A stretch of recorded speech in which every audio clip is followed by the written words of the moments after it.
Boa noite, amados irmãos, a paz do Senhor, amém? Amados, eu queria abrir com vocês num salmo muito bom, Salmo 73, por favor. Salmo 73, nós iremos ler ele quase que por inteiro, mas para dar um início eu vou ler a conclusão que o salmista faz, que se encontra no versículo 27, 73, 27. Quem achou, diga amém. Quem não achou, diga misericórdia. Ninguém? Então vamos lá. Salmo 73, versículo 27 diz o seguinte: Pois eis que os que se alongam de ti perecerão. Tu tens destruído todos aqueles que, apostatando, se desviam de ti. Mas para mim, bom é aproximar-me de Deus, pus a minha confiança no Senhor Deus, para anunciar todas as tuas obras. Amém, amados? Feche seus olhos, vamos orar. Querido e amado Senhor, nós te louvamos, Deus, por essa noite, te louvamos, Deus, pelos irmãos que aqui se encontram, Senhor, e pelos que não puderam vir também, Senhor. Mas neste momento, Deus, nós clamamos pela tua presença, Deus, clamamos, Senhor, que teu Santo Espírito esteja de fato, Senhor, iluminando o nosso conhecimento, Deus, que esteja abrindo os nossos olhos e o entendimento nosso, Senhor, para compreendermos a tua palavra, Senhor, para entendermos quem tu és, Deus, para sairmos daqui te conhecendo mais do que conhecíamos antes, Senhor, e que isso seja edificação para nós, Senhor. Vem, Senhor, quebrantar o nosso coração e vem falar conosco nessa noite. Nós te pedimos no nome santo de Jesus. Amém. Amém, amados. Salmo 73, um salmo, como eu falei, muito bom. Ele é um dos salmos de Asaf, né? Asaf foi na verdade, foi o chefe dos músicos no tempo em que Davi reinava. Ele era o cabeça dos músicos do templo. E ele também se estendeu ali pelo reinado de Salomão. Então a gente sabe de duas coisas. Ele era ungido do Senhor por estar servindo lá. E dois, ele era um músico dos bons. Ele sabia compor. E Asaf tem muitos salmos. Eu não me recordo quantos exatamente, acho que são uns 15. Mas alguns salmos aqui nos 5 livros de salmos. E o Salmo 73, ele começa o terceiro livro dos salmos, que vai do 73 até o 89. E ele tem uma variedade de tipos de salmos aqui neste terceiro livro, correto? Muitos compostos pelo Asaf. E esse Asaf, ele fez alguns salmos de louvor, alguns salmos de lamento e, principalmente, os que eu mais gosto, que são os salmos didáticos. Os salmos cujo objetivo é ensinar aquele que canta e aquele que ouve. E este Salmo 73, ele é um destes salmos didáticos, né? Ele tem alguma coisa para nos ensinar, algum conhecimento para nos passar. E é esse conhecimento que eu espero poder elucidar aqui com a ajuda do Espírito Santo. Esse salmo, amados, ele é um testemunho de Asaf, na verdade, que ele começa falando ele fala nesse salmo todo de uma experiência que ele teve. E esse salmo ele pode ser dividido em basicamente 3 etapas. No começo, Asaf tem uma problemática que deixa o seu coração numa angústia. Ele fica num dilema mental que não entende por quê e o que está acontecendo. Tanto o posicionamento de Deus diante das circunstâncias que não condizem com a justiça de Deus aqui na terra. E a segunda etapa é um único versículo que alguma coisa acontece. E a terceira etapa é a nova perspectiva de Asaf diante dessas circunstâncias. Se vocês forem ler esse salmo, ou procurarem pregação na internet, estudos sobre esse salmo, vocês vão ver que ele fala bastante. O tema principal dele é inveja. Mas não é esse o tema, não é esse a face desse salmo que eu quero apresentar hoje para os irmãos. Eu quero mostrar, atentá-los para a maneira em que, a partir desse momento que eu falei para os irmãos, Asaf passa a confiar no Senhor, apesar das circunstâncias que ele falou nessa primeira etapa. Mas, vamos passar etapa por etapa aqui. A primeira etapa aqui desse salmo, ele começa logo depois da introdução. Ele fala, verdadeiramente bom é Deus para com Israel. Quanto a mim, os meus pés quase que desviaram. Pouco faltou para que eu escorregasse. E aí, a partir do 3, ele começa a falar sobre esse problema. Se a gente for ler aqui brevemente, ele começa a falar, eu tinha inveja dos soberbos ao ver a prosperidade dos ímpios. Eles não se acham em trabalhos. A soberba os cerca como um colar. E são corrompidos, eles erguem a sua boca contra os céus, e a sua língua percorre a terra. E eles são ímpios, todavia estão sempre em segurança, se lhe aumentam as riquezas. Na verdade, em vão tenho purificado meu coração e lavado as minhas mãos na inocência. E todo esse trecho aqui, amados, é basicamente Asaf falando que o ímpio rouba, que o ímpio mente, que o ímpio trapassa, e que ainda por cima o ímpio prospera. Ele sai só no sucesso. Ele tem saúde, tem dinheiro, tem a família feliz. E eu que sou crente, estou aqui lutando, trabalhando 12 horas por dia, não tenho descanso um segundo da minha vida. Basicamente, essa é a perspectiva de Asaf. Ele fica confuso, na verdade, nesse primeiro momento, porque ele já começa com um pressuposto que é verdadeiro. Verdadeiramente, bom é Deus para com Israel, para com os limpos do coração. Mas, por que o ímpio prospera? Por que eu estou sofrendo se eu sou limpo de coração e Deus é bom para os limpos de coração? E ele se encontra numa inconformidade, porque não tem consequência para o ímpio. O ímpio faz tudo isso e sai em paz no seu coração, ele dorme tranquilo. E ele fala que o ímpio não só ostenta essa iniquidade com sucesso, ele ainda blasfema contra o Senhor. E dizem, como sabe Deus, ou há conhecimento no Altíssimo? Basicamente, Deus não se importa com o que eu estou fazendo, o ímpio falando, né? E eu aposto que vocês já ouviram alguém falar para você, eu já ouvi, mas alguém falar, Deus tem coisa mais importante para se preocupar do que a coisa de errado que eu estou fazendo que ninguém vê. Que barbaridade. Mas é isso que há conhecimento no Altíssimo, blasfêmia. E o ímpio faz e sai ileso. Asaf não se conforma com nada disso e ele, inclusive, ele se lamenta pela sua própria situação e se lamenta pela situação boa do ímpio. E, amados, essa ótica de Asaf naquele tempo, ela é bastante contemporânea. Nós, até agora, na abertura, falamos sobre homens perversos, homens avarentos, né?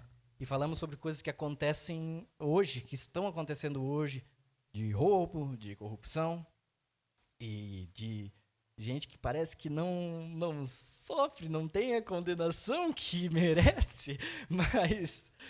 E a gente fica perguntando muitas vezes, por que, Deus? Até quando que esse pessoal vai sair ileso? Essa é a perspectiva de Asaf que a gente às vezes tem. A gente não consegue compreender muitas vezes. Por que Deus deixa? Mas o problema aqui da perspectiva de Asaf é que não era somente o pessoal está fazendo mal e está se dando bem. O pessoal está fazendo mal e se dando bem. Por que não eu? Por que eu estou passando mal? Por que eu estou ruim? E isso tem um arzinho, um temperinho de vitimismo, que é uma manifestação da própria soberba. Por que eles podem e eu não? Por que eles têm e eu não? É por isso até que o tema principal do Salmo é a inveja. Porque Asaf estava invejando, de fato, o sucesso do ímpio. E existe uma linha muito tênue, amados, entre você se indignar com o caminho tortuoso do ímpio e o seu sucesso, e você se revoltar com essa realidade e também contra Deus por permitir uma realidade assim. Essa linha tênue, ela é atravessada aqui nesse capítulo, bem no versículo 13. Leiam comigo aqui. O versículo 13 diz, na verdade, em vão tenho purificado meu coração e lavado as minhas mãos na inocência. Em vão. Não vale a pena ser crente. Por que eu estou seguindo a Deus? Eu não posso roubar, eu não posso mentir. Aí eu tenho que fazer tudo honesto, tenho que pagar meu imposto e sair com tantos por cento do meu salário cortado bem na folha. Indigna isso, né? Mas o salmista não vê valor, não está mais valendo a pena. E você vê que isso é perigoso. É um momento em que, de fato, como ele fala aqui no começo, eu quase escorreguei. Meu pé quase tropeçou. Porque eu estava começando a pensar que viver com Deus não vale a pena. O pessoal não vive, tá bem. E salmista, amados, ele tem toda essa inveja, toda essa angústia, porque ele estava numa cultura, numa situação, num contexto em que ele sentia inveja porque essas coisas eram basicamente esbanjadas. O pecado, o paganismo, o culto pagão e toda... E a gente vê pelos relatos, na verdade, que a questão da soberba e de passar por cima era bem mais óbvio, bem mais na cara antigamente. E essa cultura, esse contexto que ele vive, de você olhar para o próximo e ter toda essa iniquidade esbanjada assim com valor, é a mesma que a gente está vivendo hoje, amados. O mundo nunca mudou. Às vezes a gente se encontra também. E não mintam para mim. A gente se encontra na mesma situação pensando que, poxa vida, como seria mais fácil se eu pudesse só... Se eu pudesse só dar uma mentirinha, daí eu não ia ter que me comprometer com tal coisa. Ia ser tão mais fácil. Esse é o problema do salmista, nesse momento. Um problema que, às vezes, a gente passa. Um problema que, às vezes, a gente se encontra pensando, por mais que a gente seja experiente, super crente, espiritual. E o salmista, esse tempo aqui que ele passa pensando nisso, pelo que o texto insinua, não parece ser somente um relapso, que ele pensou nisso momento, não, deixa pra lá. Era uma coisa que ele pensava, refletia, tentava entender, não conseguia, e ficava nesse dilema. Vale a pena? Não vale a pena. Vale a pena? Não vale a pena. Ele até fala aqui no 15, se eu dissesse, eu também falaria assim, eu ofenderia a geração de seus filhos. Quando pensava em compreender isso, fiquei sobremodo perturbado. Ou seja, se eu falasse o que eu estou sentindo, o que eu estou pensando, isso seria escândalo para os irmãos, para os filhos de Israel, ou possivelmente até um impulso para eles concordarem comigo e a gente ficar numa revolta coletiva contra Deus que permite essa situação. Então, quando pensava em compreender isso, fiquei perturbado. Pensa, tenta entender, não consegue. Vale a pena? Era um dilema mental, uma coisa que Asaf não conseguia entender. E ele ficava remoendo isso. E, amados, será que Asaf está certo? Será que é em vão a gente santificar o nosso coração? A gente se purificar, lavar as nossas mãos? É em vão tudo isso? Bom, se o Salmo terminasse aqui no 16, a gente podia dizer que sim. Tá na Bíblia e ele está dizendo que não vale a pena. Então, é tudo vão, vamos pecar, vamos prosperar. Mas, o versículo 17, ele começa com uma palavrinha perfeita para isso. Até. O pensamento de Asaf, esse posicionamento de não compreender, de ficar nesse dilema mental, ele para aqui no até. E o que acontece no até?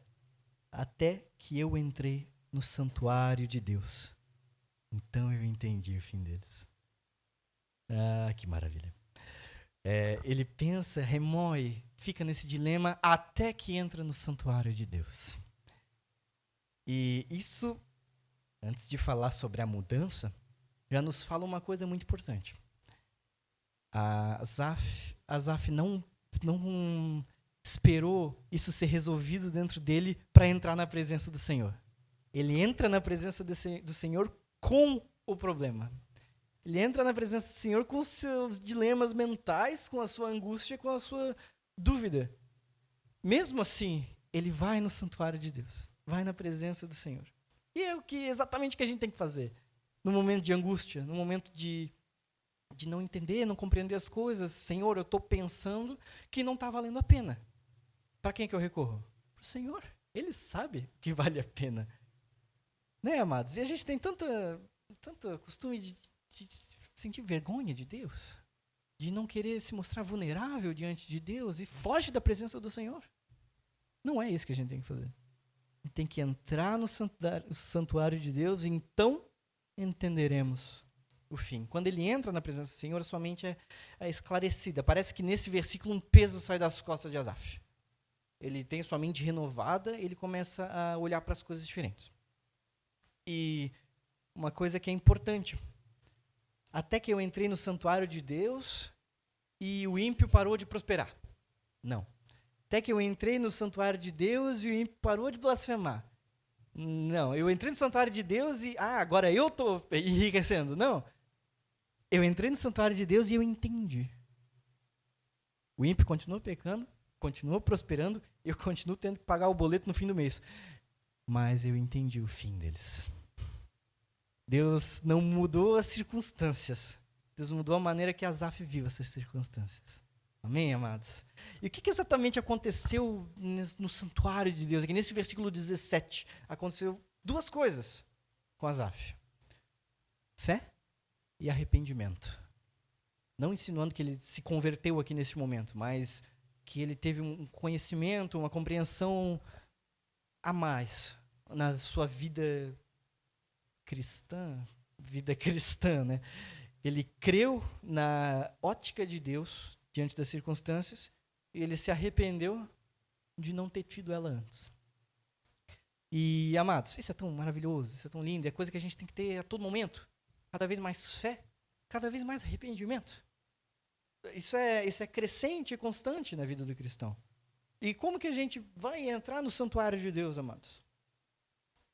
O santuário de Deus, eu vou aprofundar mais depois, mas esse santuário de Deus simplesmente é nós pararmos, contemplarmos a palavra do Senhor e não só isso, mas também pararmos e falarmos com o Senhor. O templo é o lugar onde o adorador oferece o sacrifício. O templo é o lugar onde queima o holocausto e sobe um incenso suave para o Senhor. E isso é coisa que a gente faz aqui, a gente está fazendo há 10 minutos atrás. E coisa que a gente faz, ou deve fazer em casa também. Adorar o Senhor, falar com o Senhor, suplicar ao Senhor. No silêncio e na solidão do nosso quarto. Entrar no santuário de Deus. E não pedir necessariamente que as circunstâncias mudem, mas deixar que o Senhor mude a maneira que nós vemos as circunstâncias. Então, amados, Asaf entrou no santuário de Deus e entendeu o fim deles. E todo esse findar aqui, do 18 para frente, nós vemos a nova visão de Asaf, a nova maneira que ele olha as coisas. Primeiro que ele começa a olhar para as consequências eternas de tudo isso, e não somente para o presente, né? E essa terceira parte eu ainda dividi 3 vezes, em 3 partes novamente, que são a nova compreensão de Asaf do 18 ao 20, o arrependimento de Asaf e os seus frutos, no 21 até o 26, e a conclusão que Asaf faz. Então, amados, depois que Asaf entra no santuário de Deus, ele reflete e diz, no 18, certamente tu os puseste em lugares escorregadios, tu os lanças em destruição, como caem na desolação, quase no momento, ficam totalmente consumidos de terrores, como faz um sonho que acorda. Assim, ó Senhor, quando acordares, desprezarás a aparência deles. E Asaf está falando aqui sobre desolação, desespero e terror na vida dos ímpios. Mas o que ele está vendo é alegria, prosperidade e sucesso na vida dos ímpios. Asaf não está falando de coisas que ele está vendo, porque as coisas que Deus vê, 99% das vezes, não são as coisas que nós vemos. E a gente podia presumir que, talvez Asaf esteja falando que Deus traz um terror interior, uma desolação que eles estão só fingindo que estão felizes e quando voltam para casa eles estão desolados. Isso pode ser verdade, sim. Mas o versículo 20, ele nos dá essa ideia de como um sonho que acorda, assim, Senhor, quando tu acordares, aí tu farás. Aí sim vem justiça. Não que Deus esteja dormindo, mas que Deus tem o seu tempo. E tudo que Asaf fala aqui como solução é tudo sobre o futuro. Não sobre o que ele está vendo, mas o que ele sabe que Deus vai fazer, uma vez que ele entrou no santuário de Deus. Amém? E no 21 em diante, nós vemos os frutos. Nós vemos, na verdade, que Asaf para de falar dessas circunstâncias. Para de falar do ímpio e começa a falar de si mesmo. Começa a fazer uma autoanálise. Depois que ele entrou no santuário de Deus. E cada um desses versículos, ele dá um aspecto diferente do arrependimento e da fé que é posta em Asaf, uma vez que ele entra nesse santuário de Deus com seus problemas. O 21, por exemplo. Assim o meu coração se azedou e sinto picadas nos meus rins. Que é o primeiro sintoma, digamos assim, de um arrependimento genuíno. A tristeza, a angústia. De meu Deus, por que eu estava pensando isso? Por que eu deixei o meu coração se levar dessa maneira? Meu coração se azedou. Eu sinto picadas nos meus rins. Os rins, amado, era a maneira do Antigo Testamento falar sobre sentimentos, sobre emoções. Às vezes é coração, às vezes é alma, espírito, mas também rins. E eu senti picadas nesses rins, como se alguém estivesse me alfinetando de tanta dor. Por quê? Porque eu estava pensando essas coisas. Porque eu estava pensando que não valia a pena santificar e lavar minhas mãos. E mais adiante, depois dessa tristeza, assim me embruteci e nada sabia. Era como um animal perante ti. Ele olha para trás em tristeza, olha para o seu pensamento, para a maneira que ele estava questionando a Deus e olhando para todas as coisas e sente um repúdio, sente um desprezo de como era, ao ponto de se comparar com o animal, como eu era insensato, como eu estava pensando errado, pensando fora, eu era como um animal irracional, pensando essas coisas. Nojo, arrependimento, de fato, tristeza no coração, por não confiar e por não compreender os caminhos do Senhor. E depois, 23. Todavia, porém, apesar da tristeza, em conjunto com a tristeza, estou de contínuo contigo. Tu me seguraste pela minha mão direita. Asaf não somente fica triste, não somente sente esse remorso, mas ele se posiciona em perseverança. Ele se posiciona em compromisso para não mais ser como o animal que ele se descreveu ser antes. Mas ele se compromete com o Senhor, não, eu estou sempre contigo. Eu estou de contínuo contigo e tu me pega pela minha mão direita para que eu não solte mais. Essa perseverança que é gerada do arrependimento do salmista. E depois, guiar-me-ás com o teu conselho e depois me receberás em glória. Depois desse compromisso, ele diz assim, tu vai me guiar e depois do fim de tudo isso tu vai me receber em glória. E brota uma esperança em Asaf. Não somente do presente, que ele vai ser guiado até o fim das coisas, mas no futuro, onde ele há de ser recebido em glória. Que é a nossa esperança, amados. Que tem que ser a nossa carta na manga diante de qualquer problema, digamos assim. Não importa mais, porque meu Senhor há de guiar-me e há de me receber em glória depois. Amém, amados? E Asaf continua, não para por aí. A quem tenho eu no céu senão a ti? E na terra não há quem eu deseje além de ti. Ele percebe no santuário, amados, conhece a Deus, de fato, olha para si mesmo, vê sua pequenez, o tamanho de Deus e se coloca numa posição de dependência. Ele se entristece, ele se compromete em perseverar, ele se encontra, ele tem a esperança e ele declara a si mesmo que depende do Senhor, que não tem mais nada a não ser o Senhor. Ele que resgatou no passado, preserva no presente e promete um eterno e satisfatório futuro. E tudo isso revelado no santuário. E por fim, mais um fruto que é do 26. A minha carne e o meu coração desfalecem, mas Deus é a fortaleza do meu coração e a minha porção para sempre. No fim, depois de tudo, Asaf expressa confiança.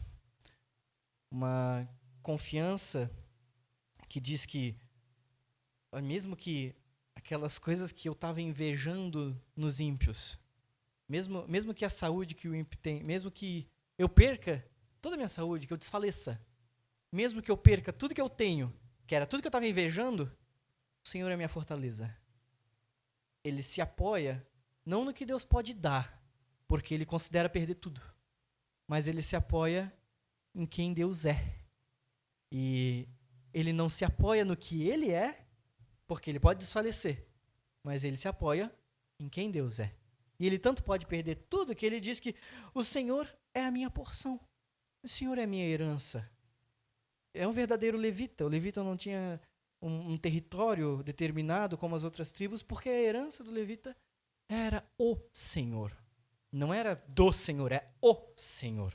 O próprio Deus, o ser de Deus como herança, como riqueza para Asaf. Tudo isso ele compreendeu. E tudo isso fruto do arrependimento e da fé que gerou essa confiança. E para concluir, o texto que a gente leu no início, para concluir o salmo, no caso, né? Ele conclui: eis que os que se alongam de ti perecerão, tu tens destruído todos aqueles que apostatando se desviam de ti. Mas para mim, bom é aproximar-me de Deus. Pus a minha confiança no Senhor Deus para anunciar todas as suas obras. Amém, queridos? Que maravilha. Asaf passa a ignorar, a não mais ter essa inveja, a não mais olhar para o ímpio que prospera e mente, prospera e rouba, e pensar, nossa, e se eu tentar? E se eu abandonar essa coisa de igreja e começar, de fato, sonegar imposto? Eu vou ter tantos por cento ali a mais todo mês? Ele para de olhar dessa maneira e começa a olhar, nossa, como o Senhor é belo, como o Senhor é infinito, como o Senhor é suficiente. E é exatamente isso, amados, que fez Asaf mudar. Não foi as circunstâncias e não foi algo que ele ganhou. Foi ele entrar nesse santuário e conhecer a Deus. O santuário, amados, quando ele é consagrado, quando o templo é consagrado, no caso, o santuário entende-se como tanto o tabernáculo na época de Davi, quanto o templo na época de Salomão. Mas esse santuário, queridos, quando Salomão ergueu, fez a oração e depois recebeu a resposta de Deus, Deus fala para ele: santifiquei a casa que edificaste, a fim de pôr ali o meu nome para sempre, e os meus olhos e o meu coração estarão ali todos os dias. Ou seja, queridos, esse santuário em que Asaf entrou, ele representava a presença do Senhor. Era o lugar que levava o seu nome. Ele era o lugar que o Senhor depositava a sua atenção, seus olhos.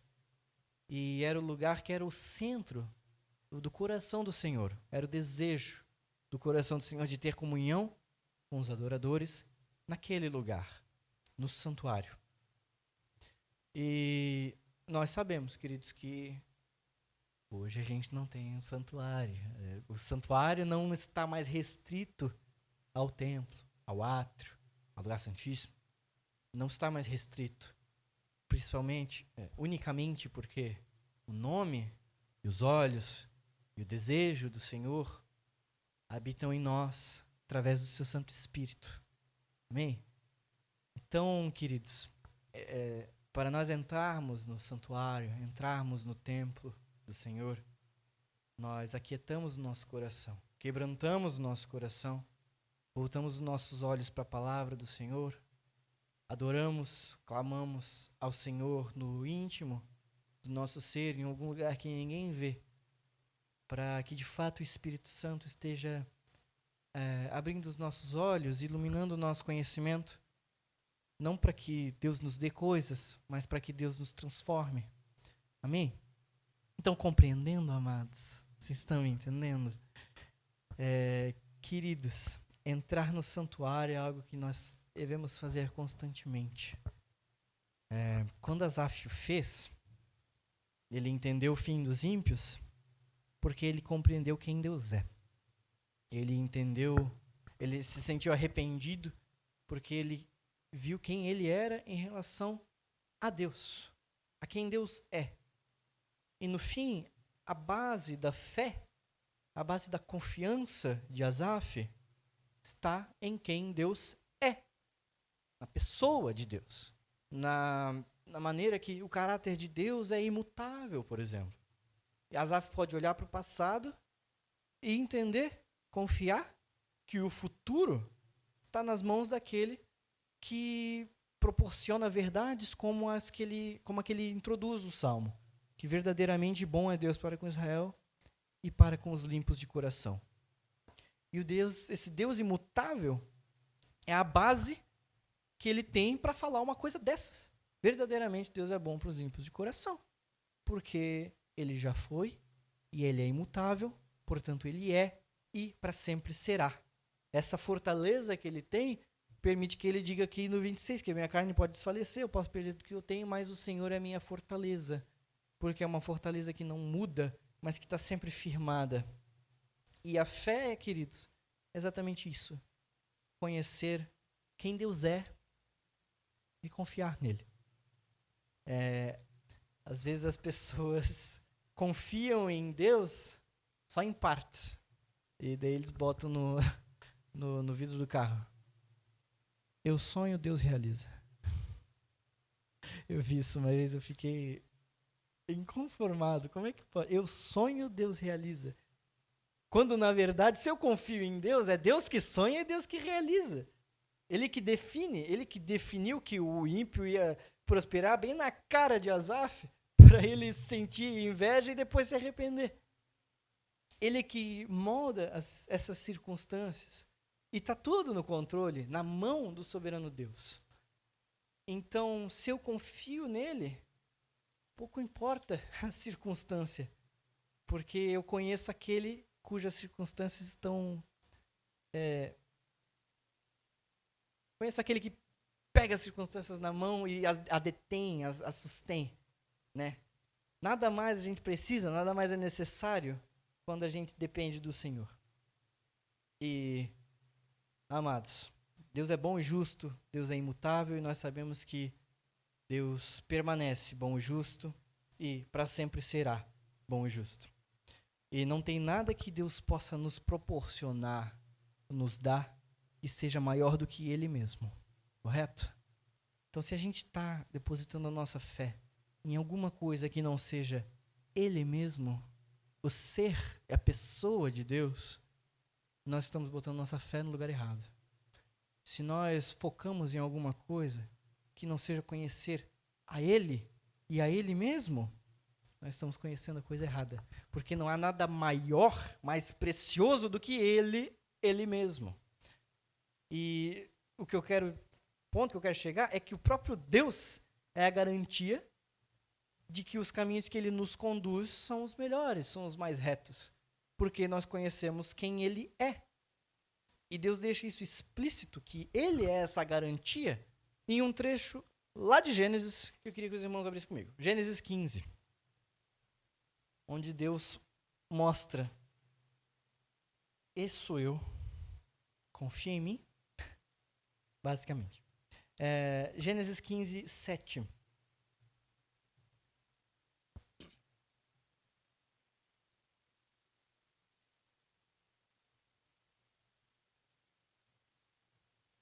Amém, amados?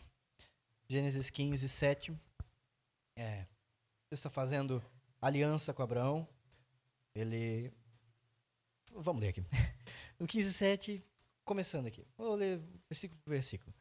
Disse-lhe mais: eu sou o Senhor, que te tirei de Ur dos Caldeus, para dar-te a ti esta terra, para a herdares. Para por aí.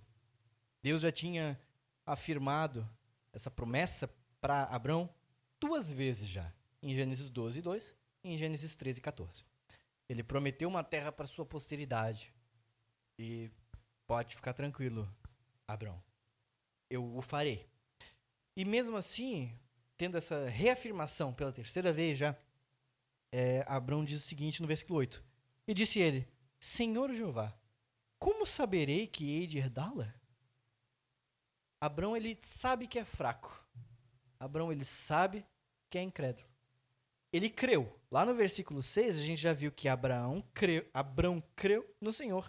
E isso foi-lhe imputado por justiça. Mas mesmo assim, ele diz, Senhor, como eu hei de saber?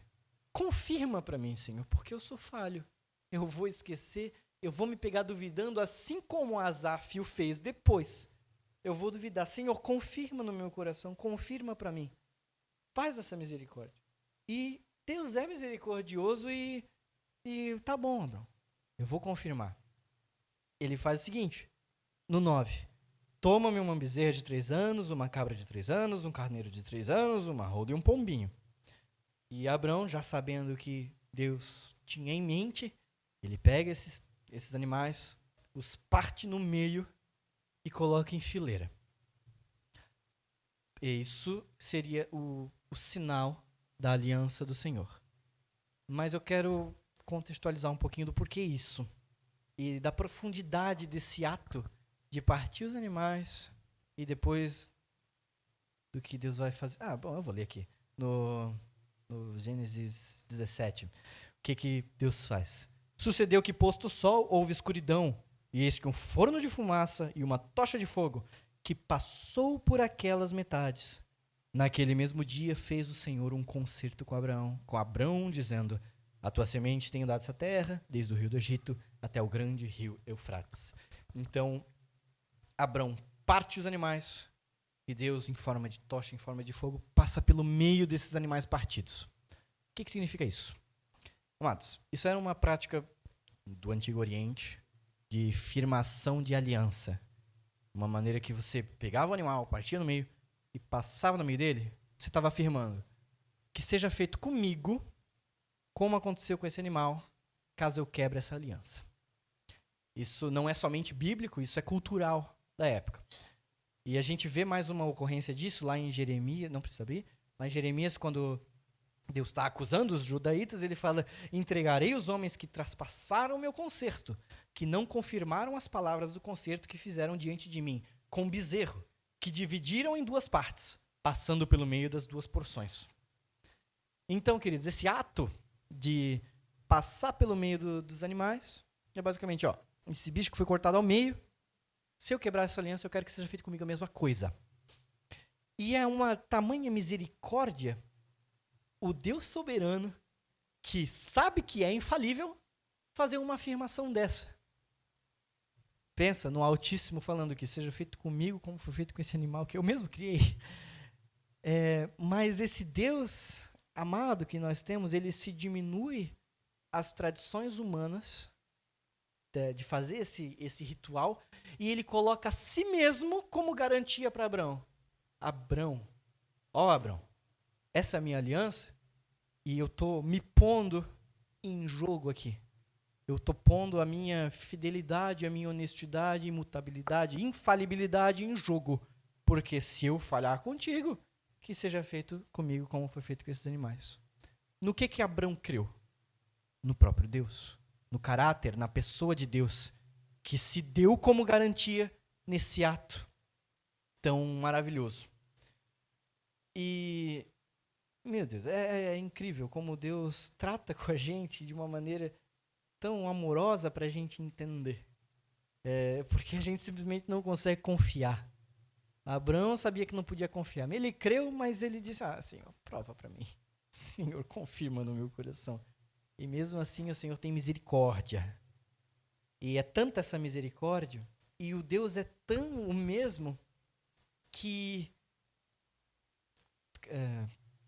eu não sei quantos mil anos depois, me deu um branco, mas tantos mil anos depois, esse próprio Deus, na forma de Cristo, na pessoa de Cristo, ele vai se reduzir a tradições humanas, ele vai se reduzir à forma humana, e ele vai fazer um sinal de aliança conosco. um ato onde quem passa por meio dos animais, novamente, é o próprio Deus, é o próprio Cristo, que é a garantia da remissão dos nossos pecados. Amém, amados? Esse Cristo, a pessoa de Cristo, é a prova de que a sua obra foi eficaz, porque ele é a garantia. E se você parar para pensar, amados, nessa aliança, digamos que Cristo passa pelo animal e fala, seja feito com ele conforme o Senhor. Seja feito comigo conforme foi feito com esse animal, caso eu venha a quebrar essa aliança. Mas Cristo foi partido. Cristo foi moído e traspassado porque nós quebramos essa aliança.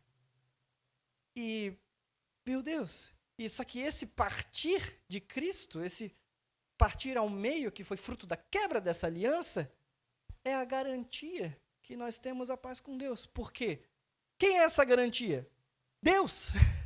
O ser de Deus, o Filho, é a garantia da remissão dos nossos pecados. O Filho é a garantia da nossa salvação. Por isso que é tão importante, amados, a suficiência desse Cristo. Por isso que é tão importante a satisfação com a salvação, a alegria da salvação, como o salmista diz. Porque não é somente a obra que Cristo fez, é quem Cristo é. É o ser de Deus, que é a garantia.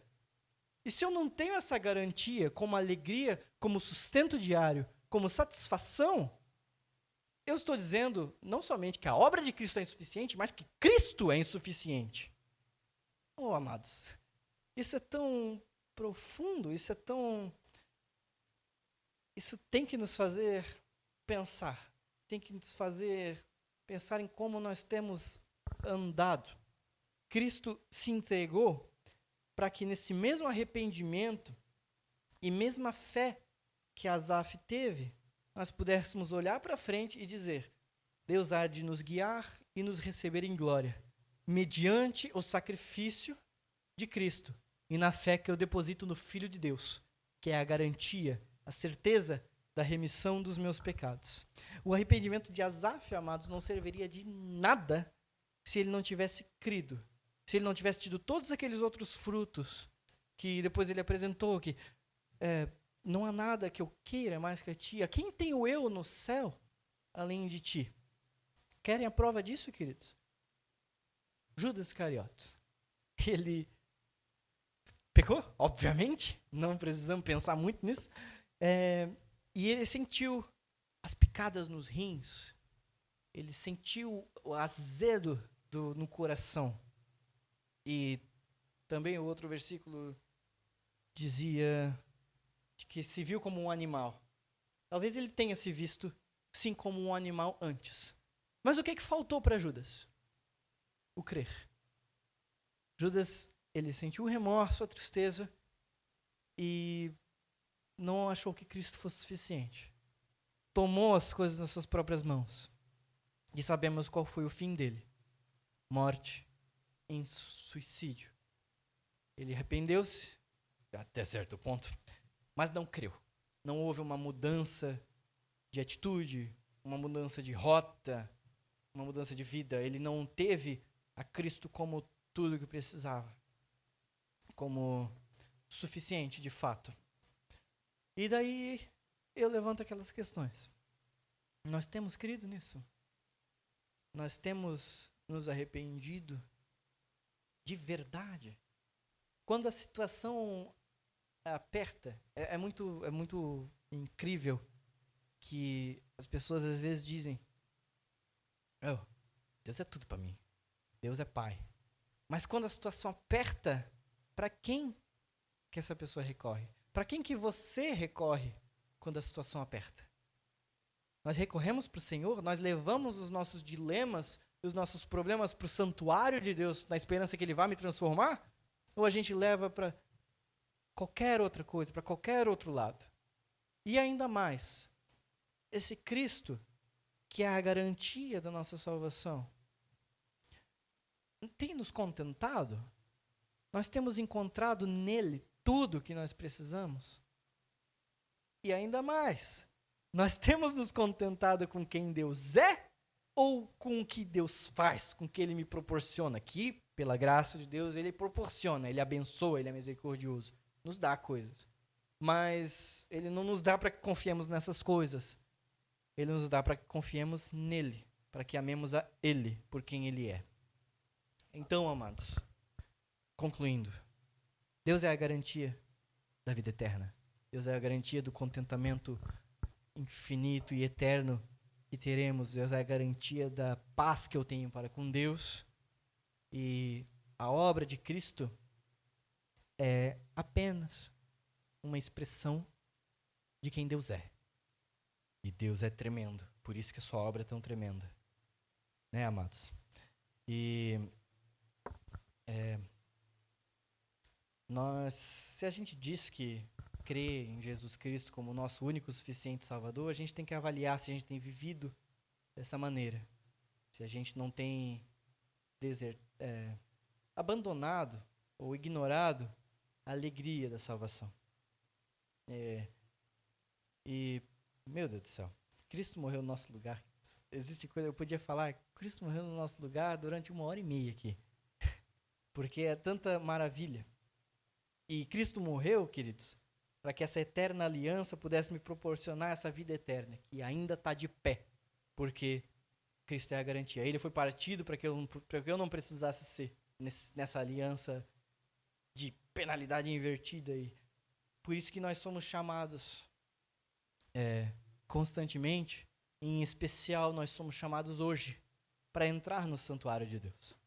Nós somos chamados para ter nossa mente renovada, para entendermos quem Deus é, para entendermos quem eu sou, para termos um genuíno arrependimento, para desenvolvermos esses frutos, o contentamento, a esperança, a perseverança no Senhor, e principalmente a confiança de falar que Deus é tudo que eu preciso. Porque Ele faz? Não. Porque Ele fez? Não. Porque Ele é. Ele é eterno, Ele é infinito, e eu o tenho conhecido. E isso só acontece, amados, quando se conhece quem Deus é. Senão é uma religiosidade vazia, senão é uma confissão positiva, não são coisas que dão fundamento para a confiança. Toda confiança é falha se ela não é depositada em quem não é falho, que é o ser do nosso Senhor, Deus Pai, nosso Senhor Jesus Cristo, e no amado Espírito Santo que habita em nós, deixando o nome, os olhos e o coração do Senhor no nosso.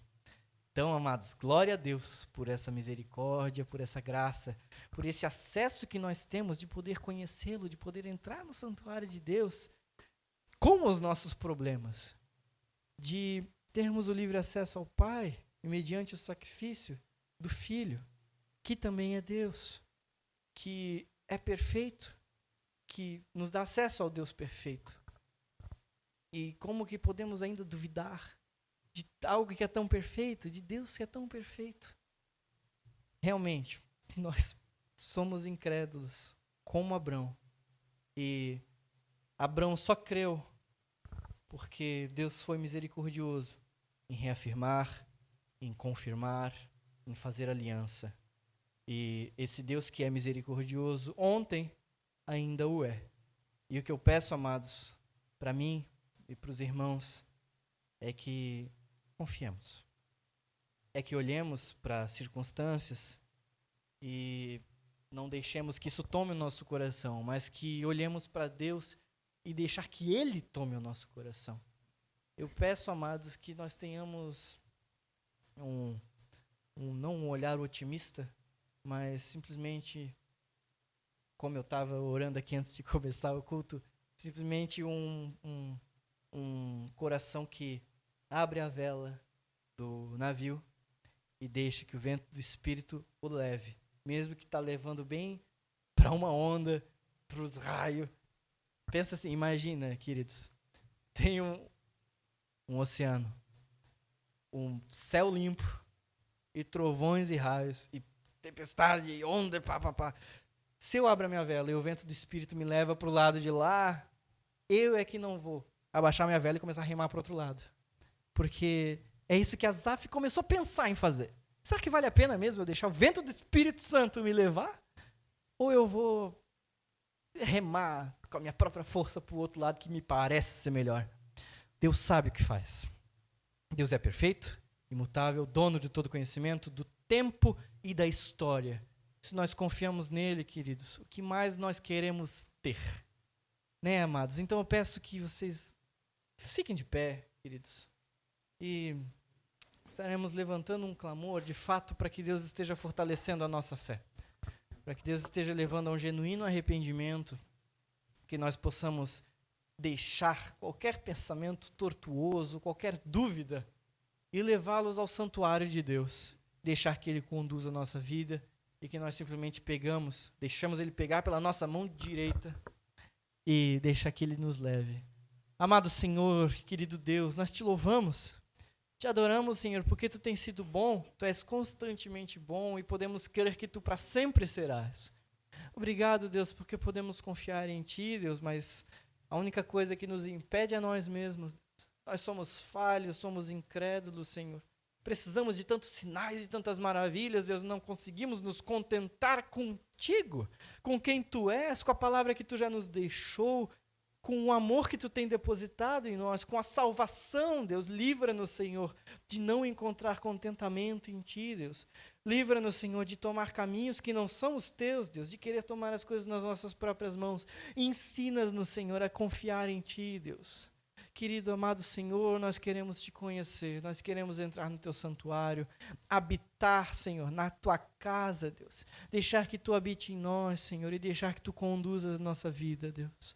Amado e querido Senhor, nos ergue, Senhor, para que sejamos compromissados contigo, para que possamos confiar em Ti verdadeiramente, Deus, e que Tu conduza, Senhor, os nossos passos em arrependimento, para que nós não olhemos mais para trás, não queiramos deixar de santificar o nosso coração, mas que olhemos para frente, Deus, onde Tu nos guiará e nos receberá em glória. Nós Te louvamos, Te adoramos e Te agradecemos, Senhor. Nos toma em Tuas mãos, Senhor, e nos leva para onde Tu queres. No nome de Jesus, nós oramos, Te louvamos. Amém. Amém. Glória a Deus.